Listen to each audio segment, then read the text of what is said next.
నమస్తే, welcome to ఓల్ఖా news. నేను అనుష. ఆంధ్రప్రదేశ్ మాజీ ముఖ్యమంత్రి వైఎస్ జగన్మోహన్ రెడ్డి ఢిల్లీ వేదికగా చేస్తున్న ఏదైతే ధర్నా ఉందో జంతర్ మంతర్ వేదికగా, సో ఈ ధర్నా సక్సెస్ అయిందా, ఫెయిల్ అయిందా అంటే కొంతవరకు సక్సెస్ అయిందనే మనం చెప్పుకోవాలి. ఎందుకంటే జగన్ కి మద్దతుగా ఎవరు ఉండరు అనుకున్నప్పటికీ ఇండియా కూటమి నుంచి కీలక నేతలు వచ్చి జగన్ కు మద్దతు తెలపడం జరిగింది. అయితే ఇంతే కాకుండా జగన్ కు అంబానీ టీం కూడా సహకరిస్తోంది అనేది ఒక ఇన్సైడ్ టాక్ గా ఉంది.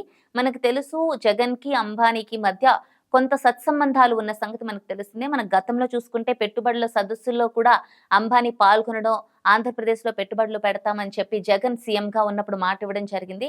అలాగే మనకు తెలుసు రీసెంట్‌గా జరిగిన మ్యారేజ్ కూడా జగన్‌కి ఆహ్వానం అంబానీ నుంచి అందింది.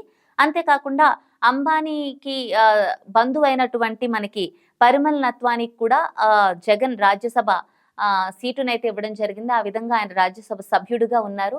సో ఆ విధంగా అంబానీకి అలాగే జగన్మోహన్ రెడ్డికి సత్సంబంధాలు ఉన్నాయి అన్న విషయం ప్రతి ఒక్కరికి తెలుసు. ఈ నేపథ్యంలో జగన్ ఢిల్లీ వేదికగా చేసే ఈ ధర్నాకు అంబానీ టీం అనేది సహకారం అందించింది. అందుకనే ఈ ధర్నా విషయంలో ఎవరు అంటే సెంట్రల్ గవర్నమెంట్ నుంచి కానీ లేదంటే ఎవరి నుంచి కూడా ఎలాంటి అడ్డంకి ఎదురవ్వలేదు అనేది ఒక వార్త అయితే గట్టిగా వినిపిస్తోంది.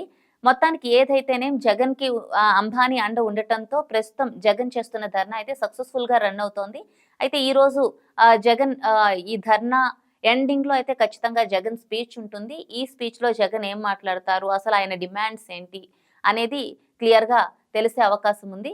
సో అంబానీ లాంటి వ్యక్తి అండ ఉండటంతోనే జగన్ ఈ ధర్నా అనేది కూల్‌గా చేసుకోగలిగారు. ఎలాంటి ప్రాబ్లమ్స్ లేకుండా అంబానీ టీం బ్యాక్ నుంచి ఒక సపోర్ట్ అందిస్తోంది అనేది ఒక వార్తగా బయటకొచ్చింది. దీనిలో ఎంత నిజం ఉందో తెలియదు గానీ ఈ విషయంలో ఒకవేళ అంబానీ టీమ్ సపోర్ట్ జగన్‌కి ఉంది అని అనుకుంటే మాత్రం ఖచ్చితంగా జగన్ ధర్నా కొంత సక్సెస్ అయినట్టే మనం చెప్పాలి. Keep watching Olka news.